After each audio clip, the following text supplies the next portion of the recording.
Okay, so when it's hard enough, you check your little balls, you kind of check it to make sure it doesn't get distorted. You're gonna gently pull it out.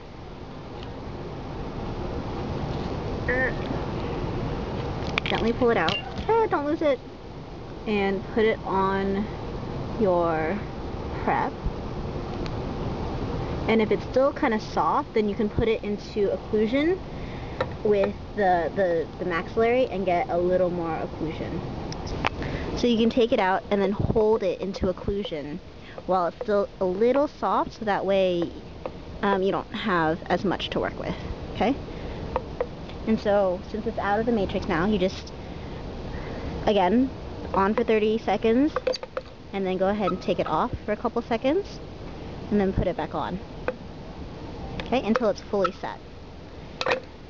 The reason I mixed the acrylic the way I did is because this gives you a little more working time, and it has less chance for shrinkage.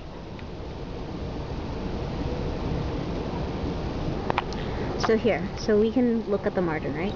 So since we did the matrix, so it goes all the way around, all the way down to the gums, right?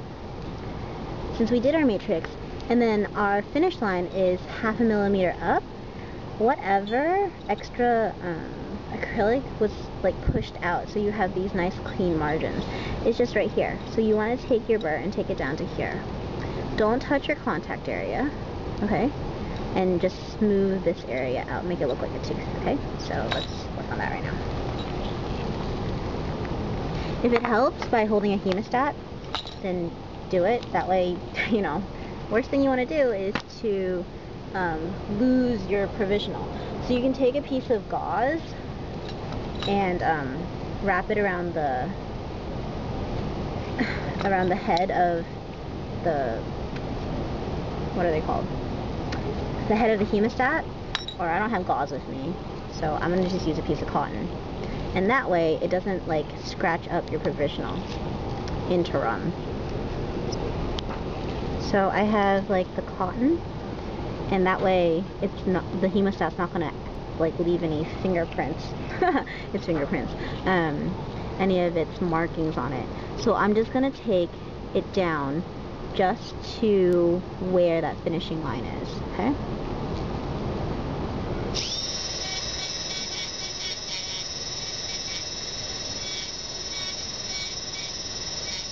Remember, don't touch your contact area.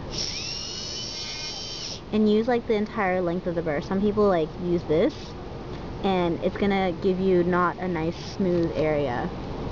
So use the side of the burr.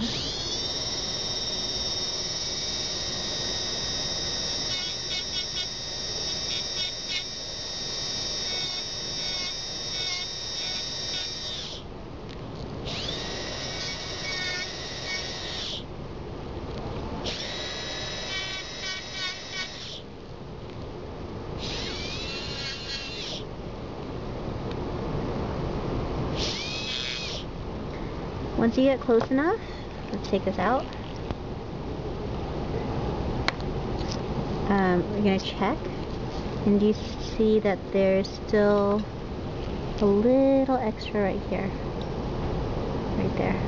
So I'm going to take that off.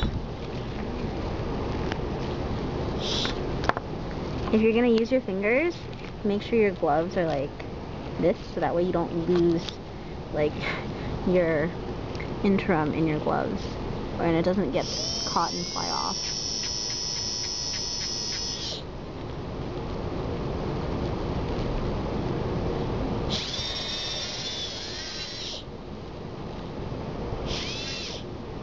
Okay, so now you have something nice and smooth. Your contact is still there.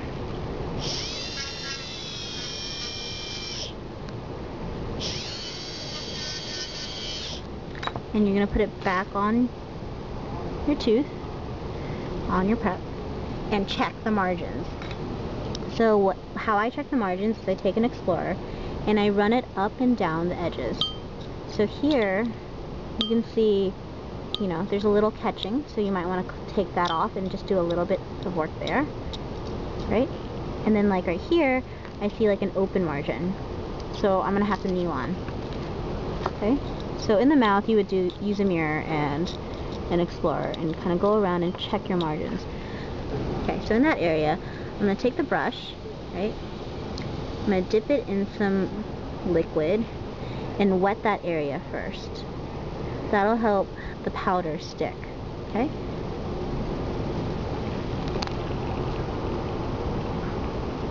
Then I'm going to take some more liquid and pick up some powder. So I have a little ball of powder. I'm going to put it in there, kind of work it in there, right? Can you guys see? Let's pick up some more liquid and make it smooth. Okay? If it's a big hole, you can use your plastic instrument, pick up some liquid, and then use that to smooth out the edges. Okay? Then you just let that set, and then continue cleaning it up. So it's set, and I'm going to pull it off and check the margins, make sure there's no extra. Clean up anything that's around the tooth. So, okay, and then make sure that there's no extra. With this technique, there's very little that you have to clean up, okay? So the next thing we're going to do is check occlusion. So in checking occlusion, first thing you want to do is, make sure your head is adjusted, and then check. Remember, whoops, no rocking side to side, no rocking back to front, okay? Since there's no rocking, then you can take your Miller forceps with the articulating paper and check for occlusion. So I'm going to show you what I have. I have a big dot here and a dot. Let me get my explorer. You have a big area of contact here and a little contact there that shouldn't be there. I don't quite have that yet, but I know it's going to be there. So I'm going to take this down a little, take this off a little, and then check again to see if the occlusion I want is there. So you can use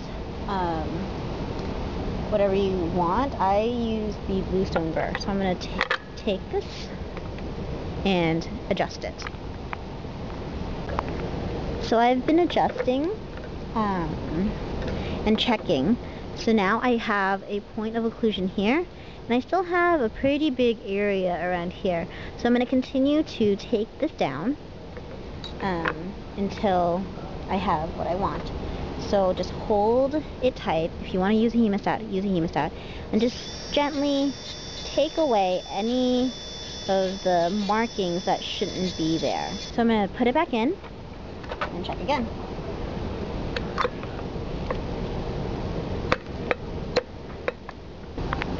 So you have 2 points of contact, one at the very tip of the buccal cusp and one on the distal marginal ridge. And once you have that, all you have to do is clean this up, polish it, make sure you don't have any open margins or anything.